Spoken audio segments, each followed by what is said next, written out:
Le jeudi 15 octobre 1987 était assassiné le père de la révolution burkinabé, mais 29 ans après, Thomas Sankara n'a rien perdu de sa popularité. Journée de souvenirs et d'hommages, rappel des faits, témoignages et points sur la justice sont au menu de ce journal. L'Internet haut débit à profusion et de meilleure qualité, une perspective qui devrait réjouir les internautes burkinabés. C'est tout l'enjeu des travaux de construction de la liaison Burkina-Ghana par fibre optique, lancement hier à Manga par le Premier ministre. Des précisions dans un instant. Cette bonne nouvelle dans le combat contre le réchauffement du climat, un accord historique a été signé à Kigali au Rwanda à la réunion internationale sur le climat. Les hydrofluorocarbures sont désormais interdits. Il s'agit de gaz à effet de serre utilisés dans les climatiseurs, une avancée importante à un mois de la COP22 à Marrakech. Voilà pour la une de ce journal. Mesdames et messieurs, bonsoir et bienvenue. Il y a 29 ans disparaissait le président Thomas Isidore Sankara dans des circonstances tragiques. Le drame s'est produit le jeudi 27 octobre 1987 dans l'après-midi au Conseil de l'entente de Ouagadougou. Retour sur les faits dans ce récit de Yarkiteda.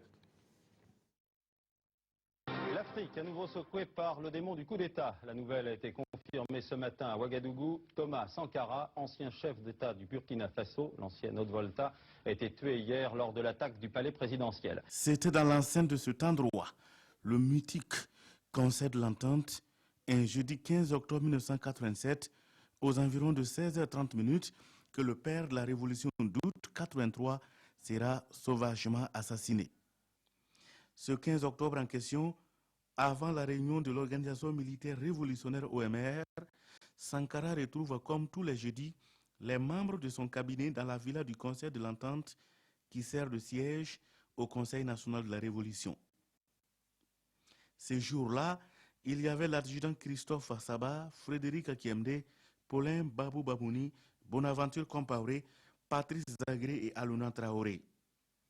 Ils ont été surpris en pleine réunion alors que dehors, les 5 gardes du corps du président Sankara avaient été littéralement liquidés à la suite d'un vacarme de Kalachnikov.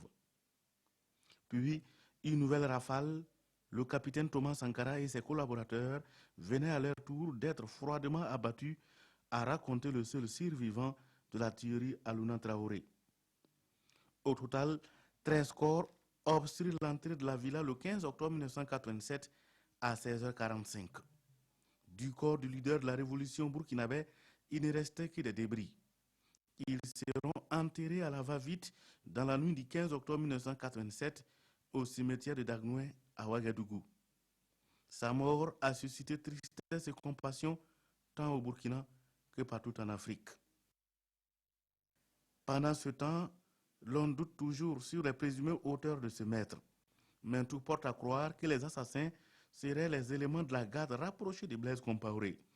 Une chose est certaine, au lendemain de ce crime, Blaise Compaoré s'est autoproclamé président du Faso. Il y restera jusqu'au 31 octobre 2014, date à laquelle il a été chassé du pouvoir par la rue, soit 27 ans de règne au pouvoir.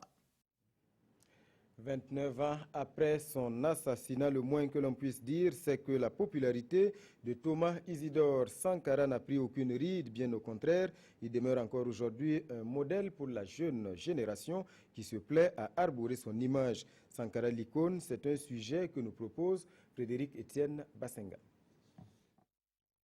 Thomas Sankara ne sera resté que 4 ans au pouvoir, mais il est entré dans la légende comme l'image emblématique du révolutionnaire pur et généreux. Encore présent partout, dans les rues, mais surtout dans la mémoire collective de la plupart des Africains, son portrait saisi dans l'éternité de la jeunesse a circulé par millions en Afrique.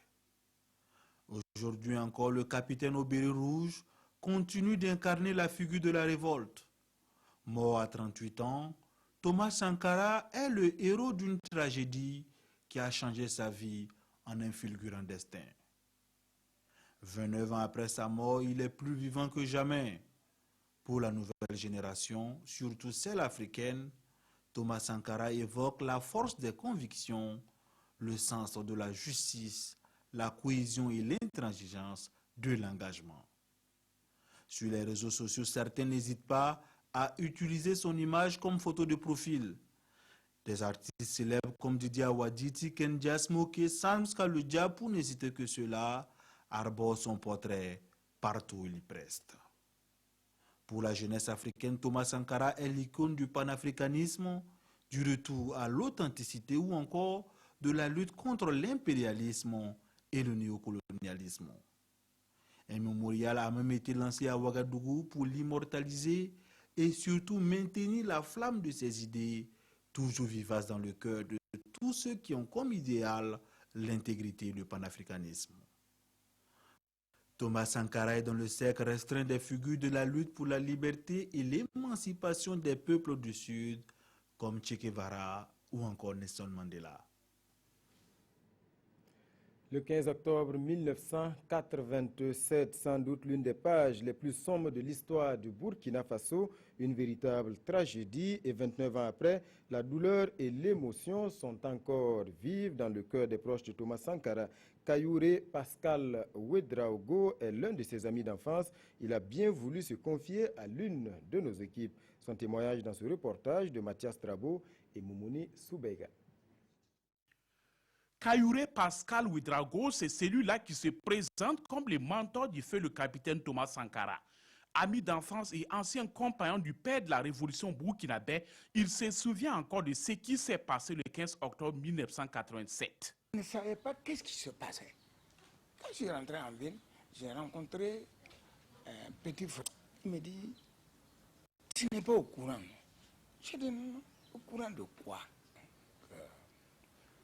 Thomas est mort. J'ai dit, comment?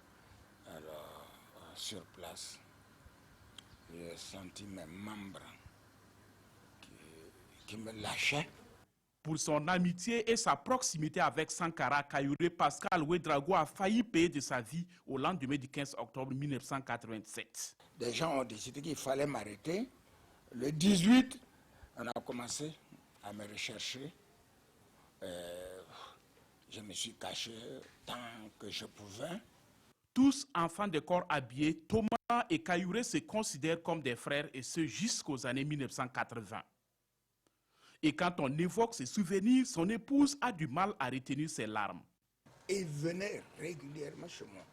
Quand il ne me voit pas, il s'entretient avec ma femme. Et puis après, il écrit un mot sur la vitre de ma voiture. Il écrit par exemple sur la vitre, tu n'es pas là, je suis passé. Mais j'ai vu ce qui m'intéressait, la femme et les enfants. 29 ans après la mort du capitaine Thomas Sankara, la justice s'est fait encore attendre et Kayouré Pascal Ouedraogo, lui, demeure pessimiste. La justice, il n'y croit pas. Son seul espoir, c'est le projet de construction du mémorial Thomas Sankara. Il espère voir ce mémorial se réaliser pour donner une seconde vie à Noël Isidore Thomas Sankara. Je crois que si ce mémorial est élevé et tous les Burkinabés acceptent de lever la tête pour regarder ce mémorial et formuler une prière sincère dans leur cœur qu'ils vont adresser à Dieu, Dieu va faire le reste. L'intégrité, le patriotisme, le courage et la ténacité, ce sont autant de valeurs que Sankara lègue à la jeune génération selon Kayouré Pascal Ouedraogo. Âgé aujourd'hui de 74 ans, cet ancien enseignant musicien et employé de la SECNA à la retraite n'exclut pas d'écrire un jour sur Sankara à son tour afin de contribuer à mieux faire découvrir le père de la révolution d'août 83. Autre témoignage dans ce journal, celui d'un de ses plus célèbres amis, l'ancien président ghanéen John Jerry Rawlings.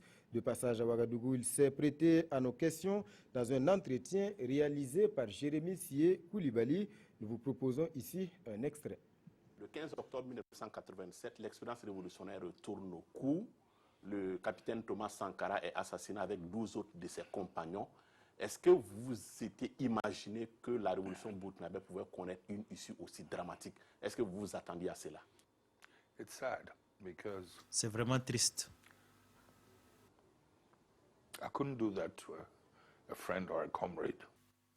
Je n'aurais pas pu faire cela à un ami ou à un camarade. Thomas Sankara Mais Sankara a essayé de m'avertir à une ou deux reprises que les choses ne se passaient pas bien et qu'il avait le sentiment que ses camarades allaient essayer d'attenter à sa vie. Il a deviné que certains d'entre nous avaient des difficultés à le croire parce qu'ils étaient vraiment très liés et très engagés comme nous l'étions.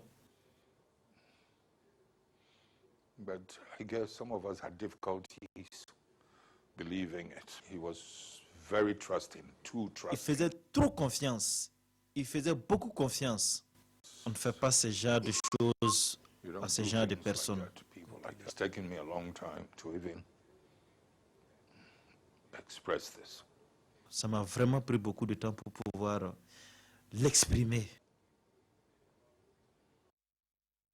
Voilà un témoignage très poignant. L'intégralité de cet entretien vous sera proposée ce soir après le journal de 22h30, mais avant à 21h en direct, émission spéciale sur l'héritage de Thomas Sankara, un plateau animé par Fousseni Kindo. Soyez donc au rendez-vous. Ce jour 15 octobre est donc une journée de souvenirs et d'hommage. Qu'est-ce que les Burkinabés retiennent de Thomas Sankara? L'une de nos équipes est allée à la rencontre des populations à Diebougou. Madou Ouedraogo et Draman Kabouri. 15 octobre 1987, 15 octobre 2016, voilà déjà 29 ans que le père de la révolution burkinabé a été assassiné. Nombreux sont des partisans de la révolution sankariste de la Bougriba qui se souviennent toujours de l'homme, son idéologie et de ses œuvres. Ici, partout à Diabo, on a participé à un contribué sur la maison du cinéma. Tous les vendredis, on est allé les construire sur la maison.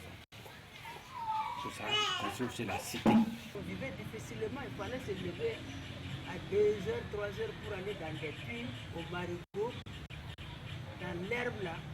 Mais avec Sankara, tout a changé. Tout a changé, on a eu de l'eau potable. Nous avons beaucoup profité, surtout au sud-ouest. Parce que c'est grâce à Sankara que nous avons eu le sud-ouest a eu une radiodiffusion qui demeure la 3e station après Bobo. Le capitaine Thomas Sankara, le père de la révolution burkinabé et bien d'autres jeunes officiers réunis au sein du Conseil national de la révolution avaient axé leur combat sur la solidarité dont le leitmotiv est le partage des fruits de la croissance et la quête d'un développement humain durable. Pour certains, la révolution avait suscité des lueurs d'espoir tant au niveau politique, économique, social et culturel, mais elle avait aussi ses imperfections. La révolution était venue, c'était quand même pour une correction, pour quand même amener le pays de l'avant. Mais il y a des individus qui sont mêlés dans cette âge pour pouvoir aussi pouvoir gérer le pouvoir à leur faveur. Ce qui a amené ce fameux licenciement des enseignants, c'est triste. Je me rappelle, un de mes grands frères, de Moumériba, on l'a interpellé, il a refusé de répondre, on est passé par la gendarmerie pour qu'il vienne, il n'a pas obtempéré. On a le cherché, on est venu, on a rasé une partie de sa tête et on lui a donné une semaine pour qu'il revienne, on va raser tout le temps. Et s'il rasait ça, bon, naturellement aujourd'hui quand on se croise, on plaisante, on rit, mais moi personnellement, c'est vrai que peut-être que je faisais un devoir, mais ça me met un peu mal à l'aise quand je me croise encore de grand frère. Tous retiennent aujourd'hui que Thomas Sankara et ses camarades avaient nourri l'espoir de bâtir une société où tout le monde avait les mêmes droits, une société où les intérêts généraux primaient sur les intérêts individuels. Bref, un monde où le quotidien de chacun devait être amélioré. Ils exigent aujourd'hui que justice soit faite à l'égard du père de la révolution burkinabé pour réparer les torts. 29 ans après, la justice se fait toujours attendre dans le dossier Sankara, mais l'instruction a connu de grandes avancées depuis l'insurrection des 30 et 31 octobre 2014. 14 personnes sont aujourd'hui inculpées. Le point avec Nyarkiteda. Que de péripéties dans le dossier Thomas Sankara. Assassiné il y a 29 ans, jour pour jour, au concert de l'entente, son dossier judiciaire piétine encore. Le peuple burkinabé et le peuple africain attendent toujours que justice soit rendue au leader charismatique de la révolution burkinabé. Des procédures diverses ont été menées par les ayants droit de la famille Sankara sous l'ère Compaoré pour que la lumière soit faite, mais rien n'y fut. la famille Sankara déposera une plainte auprès de la Commission des droits de l'homme des Nations Unies. Elle a été déclarée recevable en 2006. La machine est relancée en 2010 avec une nouvelle procédure qui ne portera pas fruit, ni l'appel fait le 19 mai 2014 pour faciliter la procédure. Le coup d'accélérateur viendra enfin avec l'insurrection des 30 et 31 octobre 2014, laquelle insurrection qui a renvoyé Blaise Compaoré du pouvoir. Les autorités de la transition pressées par les insurgés réagissent dans le sens du peuple. Elles prennent ainsi l'engagement de remettre le dossier Thomas Sankara sur scène en prenant un décret portant autorisation d'exhumation et d'expertise des restes de feu Isidore Noël Sankara. Les expertises n'ont pas abouti, une contre-expertise a été demandée par la famille Sankara. Au même moment, les auditions s'ouvrent.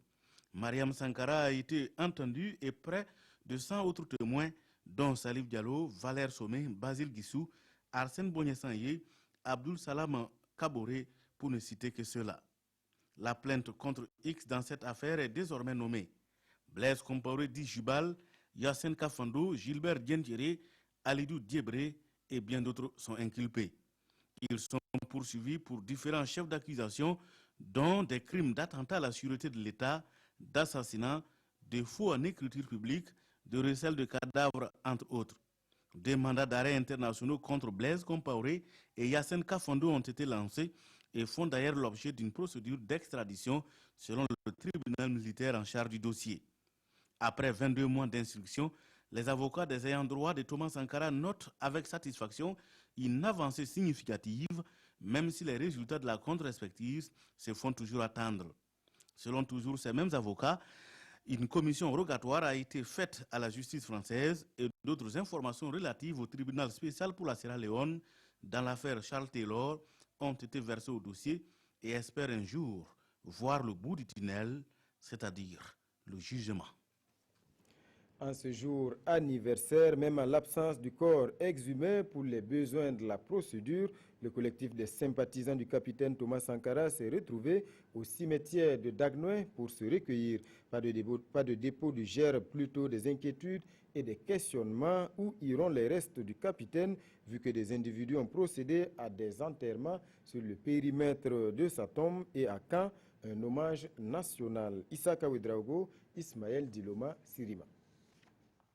Suite à l'exhumation de la tombe du capitaine Thomas Sankara le 25 mai 2015 pour des besoins de justice, le périmètre qui était consacré au reste du père de la révolution burkinabé n'a pas été délimité et des personnes y ont même fait des enterrements. Ainsi, à cette date anniversaire, pas de dépôt de gerbe. Le collectif des sympathisants du capitaine Thomas Sankara émet plutôt des inquiétudes. Donc nous nous posons la question où l'État veut renvoyer, disons, les restes, ou bien il n'y aura pas de retour des restes. C'est une question fondamentale.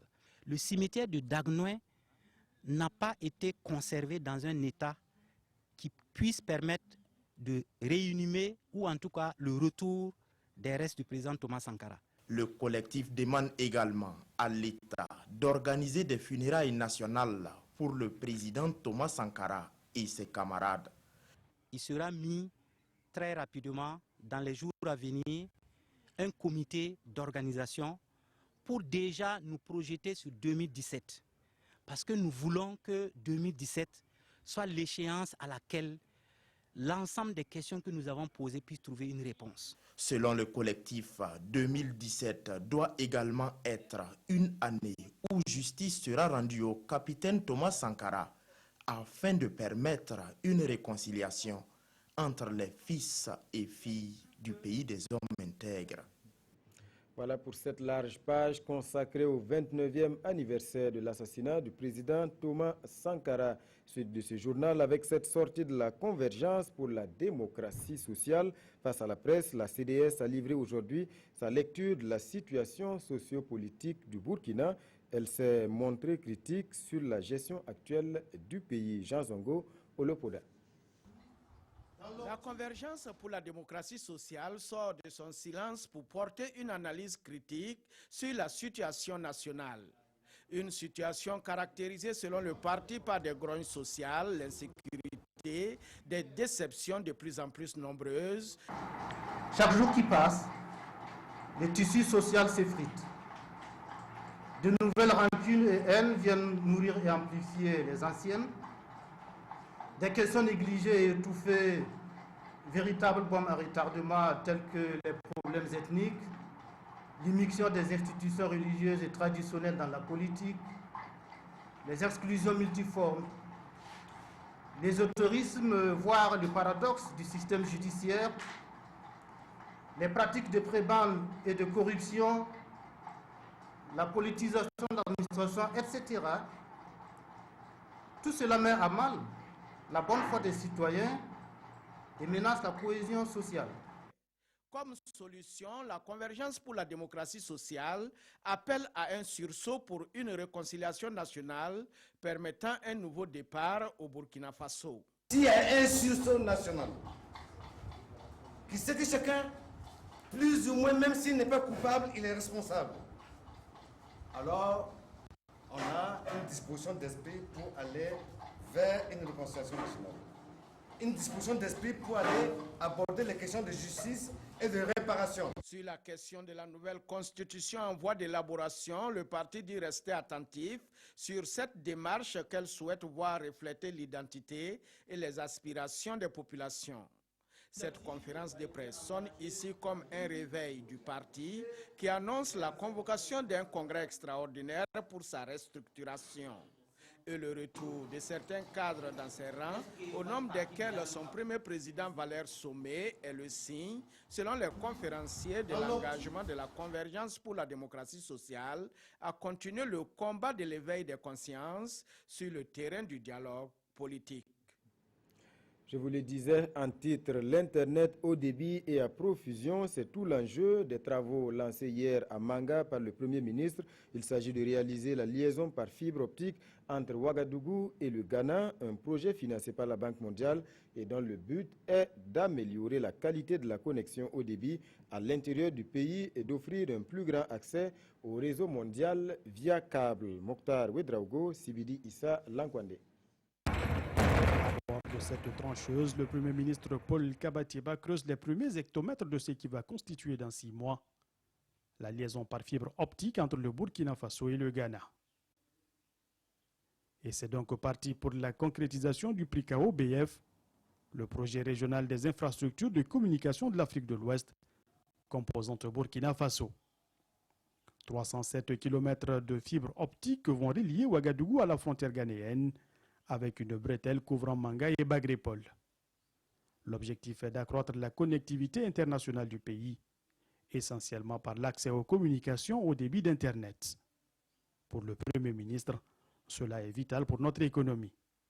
Il faut arriver à mailler l'ensemble du territoire national avec une infrastructure à base de fibre optique qui fait défaut au Burkina Faso aujourd'hui, ce qui empêche le développement des services qui sont liés aux technologies de l'information et de la communication. Et l'absence donc de cette infrastructure à base de fibre optique fait également que nous avons des coûts d'accès aux services Internet qui sont très élevés, ce qui fait que notre économie n'est pas compétitive. Nos services ne sont pas compétitifs. Et c'est la même chose également pour les services qui sont liés à la téléphonie mobile. Étant donné que les coûts sont plus élevés, naturellement, nous ne sommes pas compétitifs également dans ce secteur-là. Les travaux de construction sont confiés au groupe Huawei International et vont coûter 4,8 milliards de francs CFA sur financement de la Banque mondiale. Notre société s'engage à investir toute son expertise nécessaire pour la bonne exécution de ce projet afin de vous donner une entière satisfaction. Nous ne ménagerons aucun effort pour travailler en bonne intelligence avec votre équipe technique et l'équipe technique de l'entreprise de contrôle afin d'atteindre les résultats escomptés. Une fois réalisée, cette interconnexion par fibre optique permettra au Burkina Faso d'accroître de 3 gigabits seconde sa connexion au débit pour porter son taux de connexion total à 9 gigabits seconde. Et ce projet, dira le Premier ministre, ne constitue que la première phase de la construction du backbone national de connexion par fibre optique, qui à terme couvrira toutes les régions du pays sur environ 5400 km de fibres. Plusieurs ministres appelés à s'expliquer hier devant la représentation nationale. Hier, 11 questions soulevées par les élus, parmi lesquelles les dysfonctionnements dans l'administration, le non-respect du calendrier académique et surtout la situation à la CAMEG. Compte rendu de la plénière, Césaire Carrefour, Nathalie Sawadogo. À cette plénière, les députés ont voulu comprendre la crise à la CAMEG. Et sur la question, le ministre de la Santé se dit respectueux de la légalité et se veut clair. La justice du Burkina Faso n'a jamais donné une décision dans laquelle il donne raison à la CAMEG. Il y a eu, comme je l'ai dit, un débat polié. Ni le PCA actuel, Dr Bokar Kouyaté, ni aucun membre représentant l'État dans l'ancien conseil d'administration n'a été nommé en conseil des ministres comme le stipule les textes. Il y a lieu de garder à l'esprit que ni le décret ayant nommé les administrateurs représentant l'État au conseil des ministres de la CAMEG, ni la désignation par les autres membres de leurs représentants à la CAMEG, au conseil d'administration de la CAMEG, ni la décision du CA qui a désigné Salifou comme PCA n'ont fait l'objet de contestation. Autre question à l'ordre du jour, la tenue des conférences pédagogiques et les difficultés de mise en œuvre du continuum dans le système éducatif. Pour le ministre de tutelle, le transfert des agents qui sont issus du ministère des enseignements secondaires et supérieurs et de la recherche scientifique sur le SIGASP. Ni le PCA actuel, Dr Bokar Kouyaté, ni aucun membre représentant l'État dans l'ancien conseil d'administration n'a été nommé en conseil des ministres comme le stipule les textes. Plaidoiries engagées lors de la première et de la deuxième loi de finances rectificative n'ont pas abouti à un accroissement des ressources. Sur les questions des dysfonctionnements de l'administration publique avec la présence des fonctionnaires absentéistes, qualifiés de fonctionnaires invisibles, le ministre de la fonction publique a proposé des mécanismes de rémédiation. Ce sont entre autres la réactivation des conseils de discipline, la mise en place des dispositifs de contrôle biométrique et numérique, l'adoption de chartes de qualité dans les fonctions publiques et des codes d'éthique et de déontologie dans les services publics. Concernant le non-respect du calendrier académique et des horaires d'enseignement dans les établissements privés, le ministre de la fonction publique soutient que des initiatives sont prises avec la mise en place des inspections techniques sur le terrain. Il invite par ailleurs la population à la dénonciation de ces cas avérés. Plus de 2700 agents de santé prêts au combat pour la santé des populations. La sortie des élèves de toutes les écoles nationales de santé a eu lieu ce matin même. Principal acte, la prestation de serment, la santé de la population, notre priorité, c'est leur devise. Souleymane Sanou, Kadi Sanogo. Ils sont au total 2731 agents de santé, toutes filières confondues, à obtenir leur parchemin après 2 années de formation pour certains et 3 années pour d'autres. Ces lauréats sont désormais aptes à servir la population burkinabé avec loyauté et fierté dans les règles de l'éthique et de la déontologie de la profession. Après 3 années d'études, on a rencontré pas mal de difficultés, mais bon, avec les efforts, les conseils des aînés, on a pu s'en sortir. Donc ce matin, c'est la sortie officielle de la promotion. Donc, on ne fait que remercier Dieu et puis nos aînés. 2015-2016, des élèves de l'École nationale de santé publique, en faisant le choix de ma personne comme marraine et donc comme témoin privilégié de ce moment qui couronne avec éclat des années d'études. Avec un taux de réussite de 99,02%, cette promotion a pris pour nom de baptême la santé de la population, notre priorité. Un engagement que ces impétrants viennent de prendre vis-à-vis des autorités, mais surtout de la nation entière. Les promotions qui viennent de sortir, nous les encourageons à affronter les réalités qui sont sur le terrain, les réalités qui n'est le problème de personne, c'est la réalité du Burkina Faso.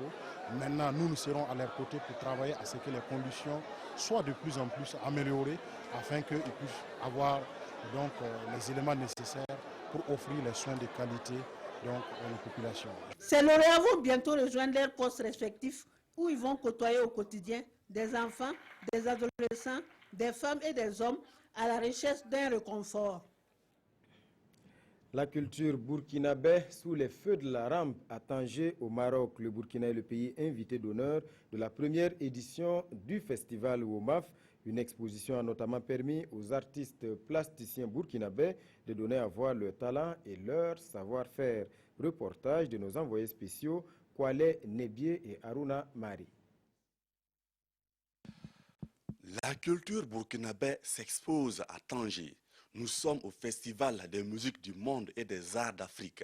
Dans ce couloir, ces toiles aux couleurs et thématiques variées sont l'œuvre d'artistes plasticiens burkinabés. Dans cette salle, ce panier du mariage, ces masques et bien d'autres objets plongent le festivalier dans le potentiel culturel et artistique burkinabé. Ébloui par le premier tableau qui représentait le président de la République, qui représentait le bâton, tout le Burkina Faso était symbolisé par un monsieur qui a fait un transfert de tout ce qu'il a, comment il a aperçu le monde. Le ministre de la Culture, des Arts et du Tourisme, Tahirou Barry, est le parrain institutionnel Afrique de cette première édition du festival Womafa. Pour le parrain, ce festival est une nouvelle fenêtre d'opportunité.